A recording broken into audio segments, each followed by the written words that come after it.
बहुजन समाज ने सोचा कि यार अच्छा लीडर है, ये कह रहा कि तुम्हें हमारी जरूरत नहीं है, सभी नेता होते हैं।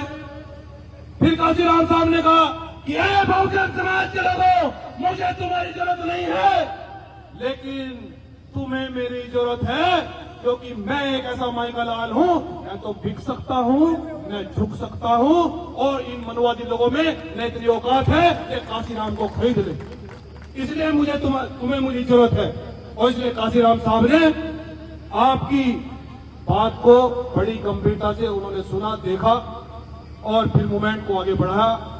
तो मैं आप लोगों को यही कहना चाहता हूं, एक बार बार अपील कर रहा हूं कि भीम आर्मी में जो मिशन को आगे बढ़ाना चाहते हैं, खलकत नहीं चाहिए, कड़वाए लगी सच है।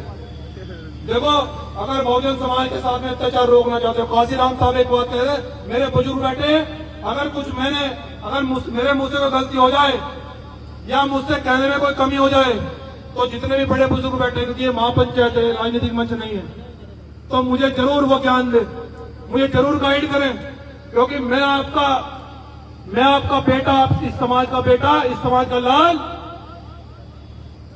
मैं आपके सम्मान के लिए और आपके सम्मान के लिए आज तक तो नहीं झुका, लेकिन आज गारंटी देके जा रहा हूं, आपको फुल गारंटी देके जा रहा हूं कि आप लोग साथ खड़े हो जाओ। क्या करेगी विरोधी सरकार? जेल भेजेगी, सजा करेगी। अरे नेटवर्क इतना बड़ा है, सिस्टम हिला दूंगा सरकार का। इसलिए मैं कहना चाहता हूं आपको कि अब साइकिल पर आ जाओ, जमीन पर आ जाओ। भीम आर्मी जय भीम संगठन के लोगों से कहना चाहता हूं, साइकिल पर आ जाओ, वीआईपी सिस्टम को खत्म कर दो, घर घर जाओ, मुसलमानों के घर में जाके रुको। उन्होंने कहा कि अगर इस उत्पीड़न को, इस हाहाकार को, इस अन्याय को खत्म करना चाहते हो तो आ जाओ मोमेंट में। साहब काशीराम साहब की इस देश के पिछड़ों से कहो, ज्योतिबा फुले साहब के मानने वाले लोगों से कहो, कोतवाल धन सिंह गुर्जर के मानने वाले लोगों से कहो, वीर भोज के मानने वाले लोगों से कहो, गुरु वाल्मीकि के मानने वाले लोगों से कहो कि भैया हमें तो हमारे महापुरुष से कहकर गए कि तुम इस देश पे शासन करना, लेकिन हो क्या रहा है? अब भैया लाठी बज गई है चारों तरफ से। क्यों? काम ही नहीं कर रहे। 2000 के साथ बात काम नहीं हो पाया, इसलिए सरकार नहीं आ पाई। मैं युवाओं को कहना चाहता हूं कि अगर हम में जान है, हम में शक्ति है, हम में ताकत है, अरे युवा बेटा आपके घुटनों में जान है, उठाओ साइकिल। मंजीत सिंह नोटियाल साइकिल से घूमेगा, मैं वादा कर रहा हूं। समाज के बीच, दलितों के बीच में भी जाऊंगा, मुस्लिमों के बीच में भी जाऊंगा और कहूंगा बहुजन मूवमेंट के लोग हैं, भैया हाथ जोड़ रहे हैं, अगर लीडर बनने आप आ गया, मैं पीछे हूं और मैं केवल सरकार बनाना चाहता हूं। मेरा तो उद्देश्य केवल यह है, इस जुल्म और जाति को और इस जुल्म करने वालों को नेस्त नाबूद करना मेरा काम है। मुख्यमंत्री बनने के लिए नहीं आया हूं, मैं मुख्यमंत्री बनाने के लिए आया हूं, तुम्हारी सरकार बनाने के लिए आया हूं, मैं आप लोगों को बनाने के लिए, खड़ा करने के लिए आऊं, आपको मजबूत करने के लिए आऊं। बताओ मेरी मेहनत में कमी है, बताओ मुझे कहां खड़ा होना है, किस रोड जाम करना है, किस प्रदेश में आंदोलन करना है, मुझे आदेश करो, मैं तैयार हूं, मैं तैयार हूं। मैं काम करने वाला व्यक्ति हूं, काम कर रहा हूं आपके लिए। तो जब काम कर रहा हूं, जब काम हो रहा है, तो फिर ये जो बुद्धिजीवी लोग, सरकारी अधिकारी, कर्मचारी बैठे हैं,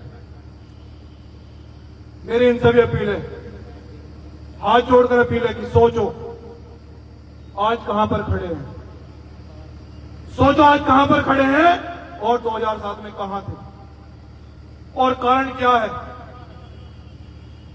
भगदड़ से काम नहीं चलने वाला, पीड़ा है मन में, छोड़ दिया आप लोगों के लिए सब कुछ, जेलें काटी हैं कई साल, आप कहोगे तो और काट लूंगा, लेकिन सॉल्यूशन कब निकालोगे,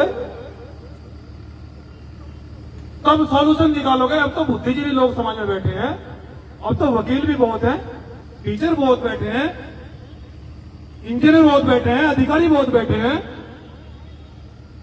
कैसे बहुजनों की सरकार आई? कब तक पिटेंगे? इस पर बहुजन समाज के लोगों, बुद्धिजीवी, सरकारी कर्मचारी से मैं कहना चाहता हूं, एक बार विचार करें, एक बार मैं निवेदन करता हूं कि एक बार विचार करें और मेरी ड्यूटी लगाएगी मंजीत नौटियाल, तुम्हें साइकिल पर चलकर सहारनपुर से चलकर लखनऊ पहुंचना है। बस आपका इशारा और सारा काम मेरा। करूंगा, मैं करूंगा, पक्का करूंगा, वादा कर रहा हूं आपसे। लेकिन काम करना पड़ेगा, ऐसे नहीं काम चलने वाला। आने वाला कल बहुत खतरनाक है। हमारे बहुजन महापुरुषों का भी अपमान होने लगा है। उन्होंने कहा था, बाबा साहब डॉक्टर अम्बेडकर रोते रोते कहते हैं कि मेरे भारतवर्ष के लोगों और खासकर मेरी कम्युनिटी के लोगों, इस देश के शोषितों, पीड़ितों, वंचितों, मैं तुम्हें यहां तक बहुत मुश्किलों से, मुसीबतों से कदम कदम पर अपमान झेलकर यहां तक लाया हूं। मुझे पता है कि मैंने संविधान कैसे लिखा है, लेकिन अगर इस कार्यों को आगे नहीं ले जा पाए तो मेरा निवेदन है कि पीछे भी मत जाने देना। तो सोचना होगा कि पीछे नहीं जाने देंगे। आप लोगों से मैं अंतिम में कहते हुए ये कहना चाहता हूं कि हम नसी से निकलेगा ना हम सफर से निकलेगा। ए मेरे बहुजन समाज के लोगों, ना हम नसी से निकलेगा ना हम सफर से निकलेगा। अरे हमारे पांव का कांटा हम ही से निकलेगा, हम ही से निकलेगा, हम ही से निकलेगा।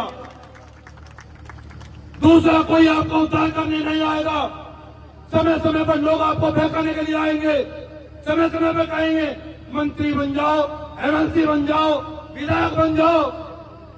अरे हम कहीं इतने कमजोर हैं, ये समाज इतना कमजोर, इतनी कम संख्या में है कि एक विधायक नहीं तैयार कर पाएंगे, क्या एक एमपी तैयार नहीं कर पाएंगे?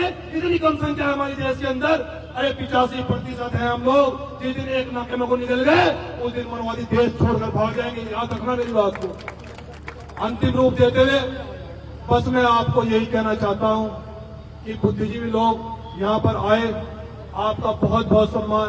भाई रजनीश जी, हमारे बामसेब के जिलाध्यक्ष, आप तमाम लोगों का बहुत बहुत शुक्रिया कि आपने इस महापंचायत में शिरकत करी। और मैं ये कह के जा रहा हूं फिर कि जब मेरे काम करने में कमी नहीं है तो फिर कहां कमी है? कहां कमी है या मुझे बताओ कि मेरी ड्यूटी वहां लगा, मैं काम करूंगा। लेकिन मेरी शर्त है कि बहुजन मूवमेंट आगे बढ़ना चाहिए। कोई व्यक्ति मुझसे ज्यादा काम करने वाला हो बहुजन समाज में, मैं उसके पीछे चलने के लिए तैयार हूं। काम करेंगे, साइकिल पर रहकर काम करेंगे। इसलिए ये इस महापंचायत का मतलब ये नहीं कि यहां से जाकर सो जाएंगे, ये नहीं। यहां से जाकर विचार करना है कि आज जो हमने यहां बात करी है उसका निष्कर्ष निकालना है। भाई उसका निष्कर्ष निकालना है कि भाई अब किस तरह से चलना है आगे, बहुजन समाज आगे किस तरह बढ़ेगा। जो सरकार ने पहले हमें जमीनें दी थी, ग्रामीण क्षेत्रों में एसडीएम और तहसील जाकर खड़ी खड़ी फसलों पर ट्रैक्टर ट्रेली चलवा रहे, इतना अपमान हो रहा है। और लोगों ने 150-200 बीघे जमीनें कब्जा रखी, उन्हें कुछ नहीं कहते। आपके लिए आपके पैर इसलिए काटे जा रहे हैं क्योंकि आप लोग मजबूत हो गए तो देश में सत्ता आ जाएगी। भैया हमारे महापुरुषों ने हाथ में कलम ली थी और कलम के माध्यम से जब शासन आएगा तो सिस्टम बदल जाएगा देश का। तो इसलिए मैं आपसे आग्रह करता हूं कि इस महापंचायत के बाद घर जाकर जरूर सोचना और बताना कि भाई मंजीत नौटियाल जी आपको इस रास्ते पर जाकर काम करना है। बहुत बहुत धन्यवाद। जय भीम, जय बहुजन, जय संविधान।